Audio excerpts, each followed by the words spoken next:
We continue our conversation about refugees in our community.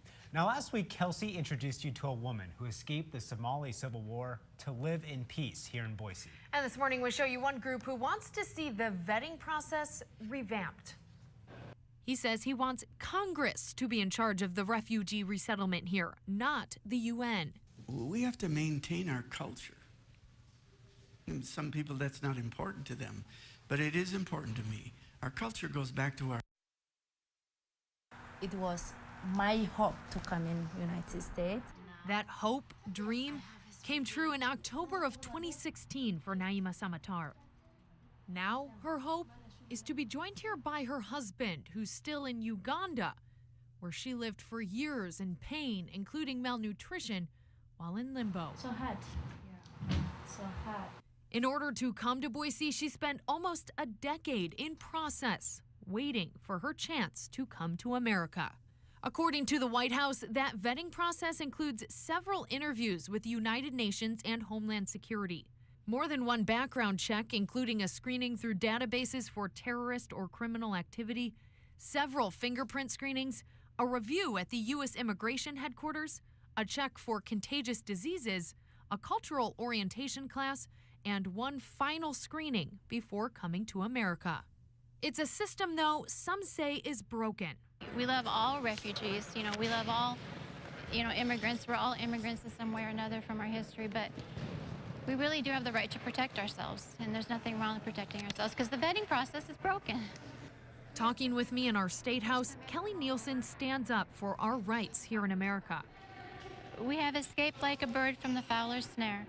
And it's due in part to a dark past. It was like being a frog being slowly boiled in a beaker of water, where I lost a lot of my rights. The abuse continued in our marriage. Kelly's last name is changed for protection. She says after more than a decade of marriage to her college sweetheart, she moved to Lebanon so her husband could be closer to family. Layla is 23 and she's working as a manager at a retail store. But there, she says she and her two daughters were abused. I had so many freedoms taken away from me. After a year, she escaped and came back to America with her kids. For a long time, I would walk behind men and I wouldn't look men in the eye.